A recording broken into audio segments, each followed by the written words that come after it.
तो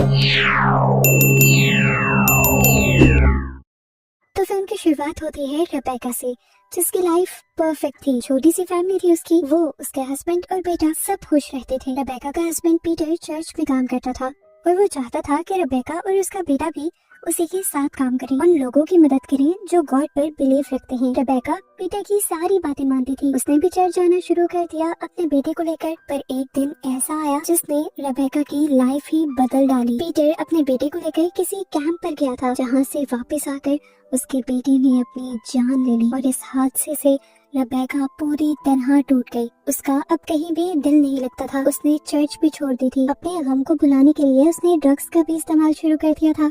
और इस तरह पीटर, जिसकी सोसाइटी में बहुत ज्यादा इज्जत थी, वो रेबेका की हरकतों से तंग आने लगा था। वो रेबेका को कहता है, तुम्हारे पास सिर्फ 1 साल है, अगर तुमने अपने आप को ठीक ना किया तो मैं तुम्हें छोड़कर चला जाऊंगा। रेबेका, जो पीटर से बहुत ज्यादा प्यार करती थी और कभी उसे छोड़ना नहीं चाहती थी, उसने फैसला किया कि आज से वो वही करेगी जो पीटर चाहेगा। पीटर अपनी एक फ्रेंड मरियम, जो उसी के साथ चर्च में काम करती थी, उसे रेबेका की काउंसलिंग की ड्यूटी देता है और खुद दूसरे घर में शिफ्ट हो जाता है, क्योंकि उसने फैसला किया था कि अब वो रेबेका से तभी मिलेगा जब रेबेका पूरी तरह ठीक हो जाएगी। वक्त गुजरता है, लगभग 1 साल पूरा होने वाला था कि रेबेका और पीटर एक साथ नहीं रह रहे थे। हम रेबेका को देखते हैं, जिसकी हालत इस 1 साल में और भी ज्यादा खराब हो गई थी। हालांकि वो ड्रग्स नहीं ले रही थी, फिर भी उसे हेलुसिनेशंस होती थी। उसे लगने लगा था कि उस घर में कोई है जो उसका पीछा करता है, जो उसे मारना चाहता है।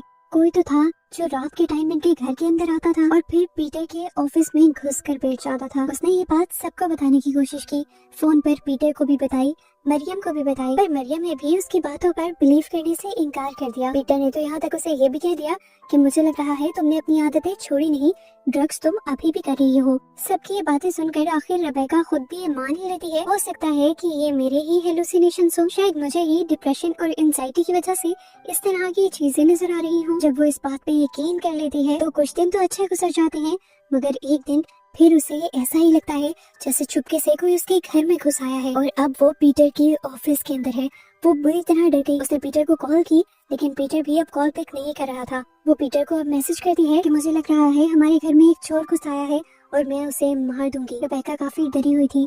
एक गन लेकर वो चुपके से अपने बेड पर बैठ गई। दोबारा उसे अपने दरवाजे के पास से एक आवाज आई। फौरन वो गन लेकर बाहर आ गई, पर मेन एंट्रेंस पर पीटर ही था। वो घबराई हुई थी।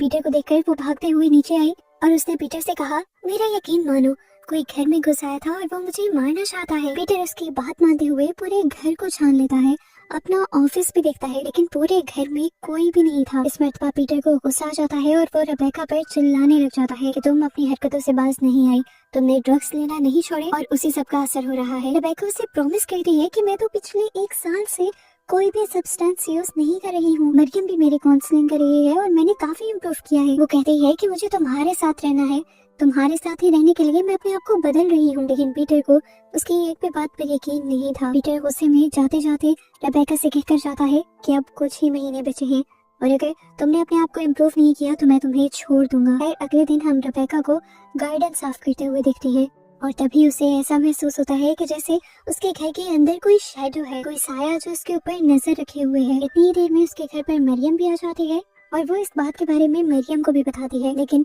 मरियम भी उसकी बात नहीं मानती और इग्नोर करके उसे बाइबल के वर्स पढ़ाने लग जाते हैं। इनकी बातों के दौरान ही रेबेका को पीटर का मैसेज आता है।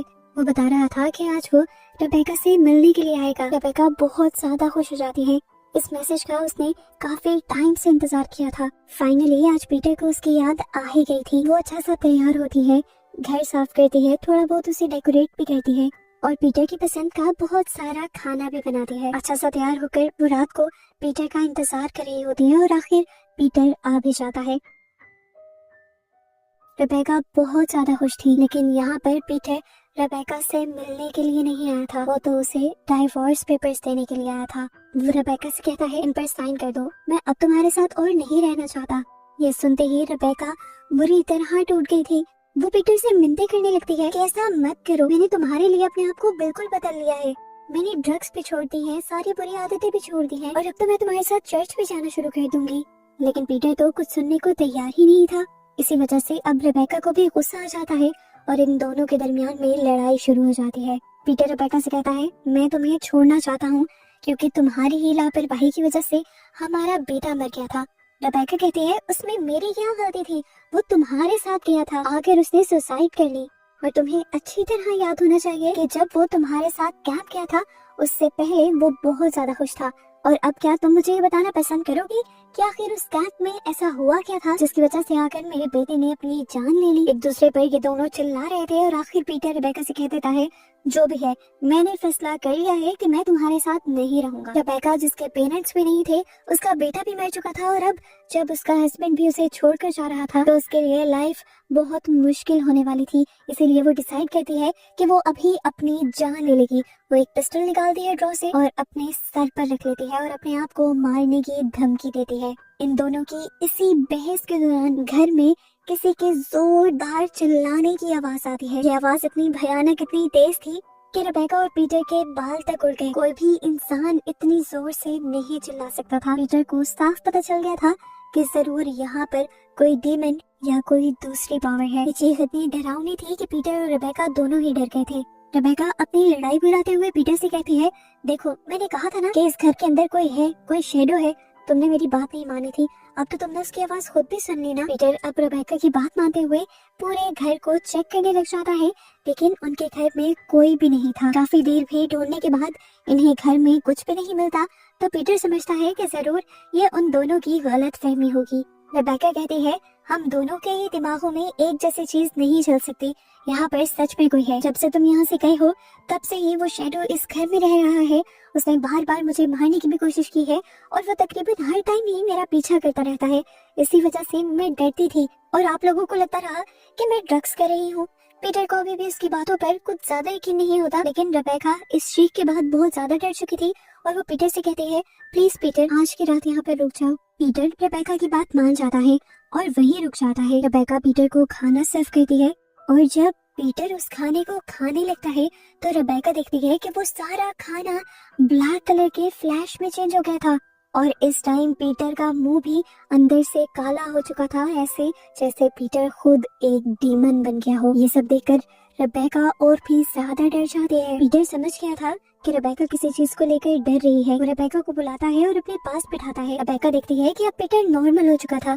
पीटर उससे कहता है मैं समझ रहा हूँ कि तुम काफी ज्यादा डर गई हो और तुमने इन सब चीजों को अपने सर पे सवार कर लिया है। देखो इतना सोचने की जरूरत नहीं है, आओ हम दोनों मिलकर प्रे करते हैं और ये चीजें हमसे दूर चली जाएंगी। रेबेका पीटर की बात मानती है और ये दोनों मिलकर प्रे करने लग जाते हैं।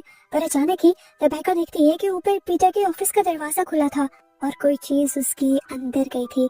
ये देखकर वो चीखने लगी। दरवाजा बंद होने की आवाज क्योंकि पीटर को भी आई थी, इसलिए अभी के लिए उसे रेबेका पर यकीन था। वो गन लिए हुए ऊपर जाता है और अपने ऑफिस का दरवाजा खोलने की कोशिश करता है। पीटर उस दरवाजे के हैंडल को मोड़ने की कोशिश करता है, लेकिन वो जितना भी जोर लगा रहा था हैंडल मुड़ नहीं रहा था। पीटर समझ गया कि इस दरवाजे के पीछे कोई बहुत ही भयानक ताकत छुपी हुई है। अब पीटर यहाँ दरवाजे को पकड़े हुए ही कुछ प्रेयर्स पढ़ने लग जाता है और अंदर जो भी चीज थी वो एक और मर्तबा इतनी जोर से चिल्लाती है कि पीटर और रेबेका दोनों डर जाते हैं। पीटर नीचे गिर जाता है और घर में लगी हुई सारी पेंटिंग्स और चीजें दीवार से उतर कर नीचे गिरने लग जाती हैं। रेबेका समझ गई थी कि यहाँ पर कोई डीमन या कोई इवल ताकत है, कोई शैतानी ताकत जो नहीं चाहती कि ये लोग यहाँ रहे। वो ये भी समझ गई थी कि अगर वो लोग यहाँ रहे तो उनकी जान को खतरा हो सकता है।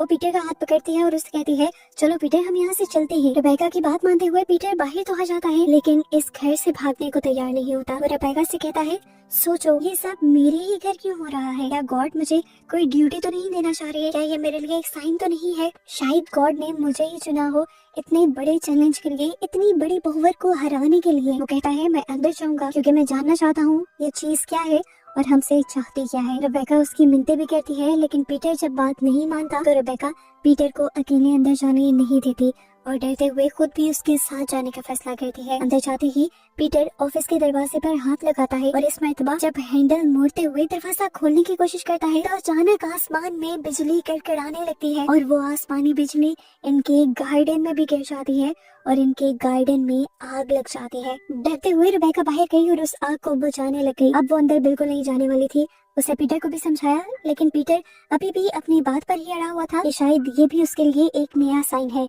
वो कहता है कि मुझे गॉड की तरफ से एक बहुत बड़ा टास्क दिया गया है और मैं इस टास्क को पूरा कर ही रहूंगा। रेबेका समझ गई थी कि जो भी पावर उनके घर पर थी, उस पावर ने पीटर के दिमाग के ऊपर असर कर दिया था। इसीलिए पीटर अब कोई बात नहीं मान रहा था। मजबूरन वो भी पीटर के साथ इसी घर के अंदर थी। वो वॉशरूम यूज करने के लिए जब अंदर गई तो उसने बाथ टब के अंदर से एक भयानक काला और बहुत ही बड़ा हाथ निकलते हुए देखा।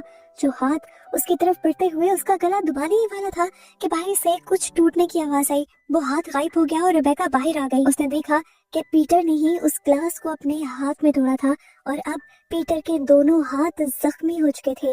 वो अपने कटे हुए हाथों के खून से उस कमरे के दरवाजे को रंग रहा था।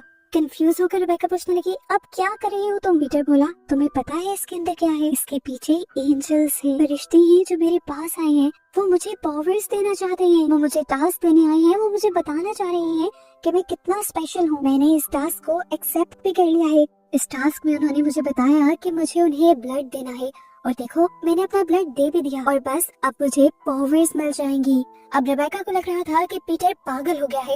वो समझ नहीं पा रहा, कोई भी एंजल या गॉड खून का सैक्रिफाइस नहीं मांगता। अचानक से उनका पूरा घर बुरी तरह हिलने लग जाता है। पूरा घर अंधेरे में डूब जाता है और उस दरवाजे के पीछे से रोशनी आती दिखाई देती है। रेबेका समझ गई थी कि ये पावर शैतान है और इस टाइम उनके घर शैतान उतर आया है। पीटर को दोबारा वो पावर अपना ब्लड देने को कहती है। पीटर अपना ब्लड उस दरवाजे के नीचे फेंक देता है। वहाँ से ब्लड गायब हो जाता है। दरवाजे के नीचे से ब्लैक पावर्स निकलती हैं जो एकदम से पीटर के डोर पर लगे हुए क्रूसीफिक्स को उठाकर दूर फेंक देती हैं और पीटर को पावर्स दे देती हैं।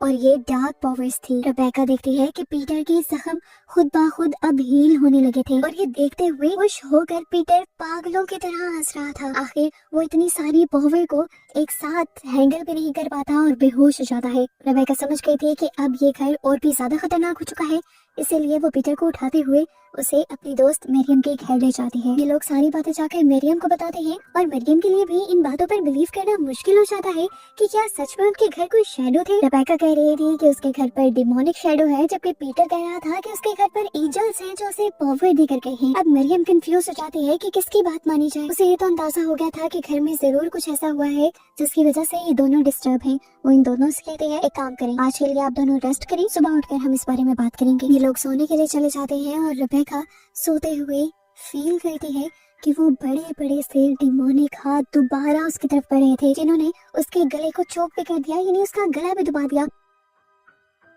डर कर रेबेका उठी तो यहाँ पर कोई भी नहीं था। अपने हस्बैंड को चेक करने के लिए वो उसके रूम में गई, लेकिन पीटर भी यहाँ नहीं था और अजीब बात थी कि यहाँ पर मरियम भी नहीं थी। एकदम से रेबेका के जहन में आया, क्या पीटर मरियम को अपने घर तो नहीं ले गया? उन दोनों को बचाने के लिए वो घबराई हुई अपने घर की तरफ सफर करना शुरू कर देती है। बाहर से ही रेबेका देखती है कि मरियम और पीटर अब उस डिमोनिक पावर्स को पूजने लगे थे। ऊपर जाकर वो चिल्लाई, क्या कर रही हैं आप लोग? इस टाइम पीटर यहाँ पर रेबेका को देखकर बहुत ज्यादा खुश था। वो रेबेका से कहता है, अब तो तुम सब जान गई हो, अब मैं तुम्हें सब सच बता देता हूँ। ये पावर्स ये गॉड पावर्स नहीं है, ये डिमोनिक पावर्स हैं और मेरे साथ बचपन से ही है और मैं हमेशा से इन्हीं को फॉलो करता हूँ और इन्हीं की पूजा करता हूँ और अब मैं चाहता हूँ कि तुम भी इसकी पूजा करो।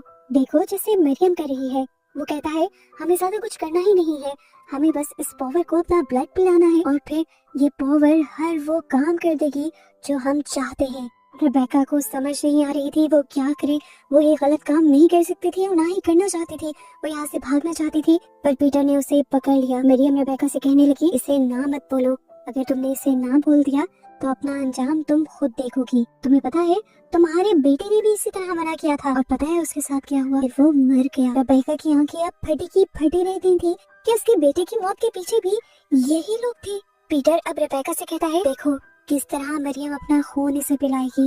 रेबेका ये सब देखना नहीं चाहती थी, वो भागने ही वाली थी पर पीटर ने उसे गन पॉइंट पर पकड़ लिया। मरियम ने अपना हाथ काटा और खून उस दरवाजे के नीचे फेंक दिया।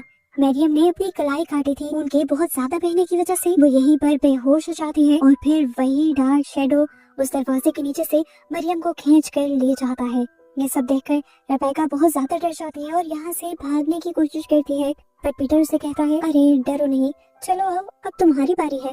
रेबेका भागते हुए सीढ़ियों से नीचे उतर आई थी, लेकिन अचानक से पीटर बिना सीढ़ियों का इस्तेमाल किए इस टाइम उसके सामने खड़ा था। वो डीमन बन चुका था, वो अब कुछ भी कर सकता था। वो रेबेका को रोक लेता है। डरकर रेबेका अपने आप को वॉशरूम में बंद कर लेती है, जबकि पीटर बाहर से कहता है, भागने से कुछ नहीं होगा, कब तक भागोगी? चलो बाहर आओ, इस डीमन को अपना ब्लड दो और देखो फिर सब कुछ नॉर्मल हो जाएगा, मेरे तुम्हारे दरमियान भी। वो अब उसे अपने बेटे की भी कहानी सुनाता है जब उसे वो कैंप पर लेकर गया था। वो कहता है मैंने कैंप पर उसे ये बताने की कोशिश की कि ये पावर्स कितनी ज्यादा अच्छी हैं और क्या कुछ कर सकती हैं, पर उसने भी तुम्हारे जैसा ही बिहेवियर रखा। उसने मेरी बात नहीं मानी और देखो फिर उसके साथ क्या हो गया, मुझे उसे मारना पड़ा क्योंकि मेरे डीमन ने मुझे ये कहा था। रेबेका को एक और शौक लगता है, जैसे पीटर डीमन के कहने पर अपने ही बेटे को मार सकता था। रेबेका गुस्से से पागल हो जाती है और अब बदला लेने की ठान लेती है। वो दरवाजा खोलती है और पीटर से कहती है मैं तैयार हूँ, जैसा तुम कहोगे अब मैं वैसा ही करूँगी, मैं अपना खून अब उस डीमन को दूंगी। रेबेका ऊपर उसके ऑफिस रूम के पास चली जाती है। पीटर जब उसे समझाता है कि उसे किस तरह रिचुअल परफॉर्म करना है, उसी टाइम पर रेबेका उसकी गन उठाते हुए उसे शूट कर देती है। पीटर के मरते ही ये घर दोबारा बुरी तरह हिलने लग जाता है। वो दरवाजा दोबारा खुलता है, उसके अंदर से ब्लैक पावर्स निकलती है और खींचते हुए गोली लगे जख्मी पीटर को अंदर ले जाती है। अंदर ले जाकर उस डीमन ने क्या किया था ये तो दिखाया नहीं गया, लेकिन फिर एकदम से एक खौफनाक सी आवाज आई और ये घर पहले की तरह नॉर्मल हो गया। रेबेका समझ गई थी कि पीटर के मरते ही वो डीमन भी इस घर को छोड़कर जा चुका था, क्योंकि वो डीमन और डिमोनिक पावर्स पीटर की ही वजह से यहाँ थी। अब रेबेका इस घर में सेफ थी पर अकेली थी। उसने अकेले ही इस लाइफ को गुजारने का फैसला किया और उसे ही दिखाते हुए ये कहानी यहाँ खत्म हो गई।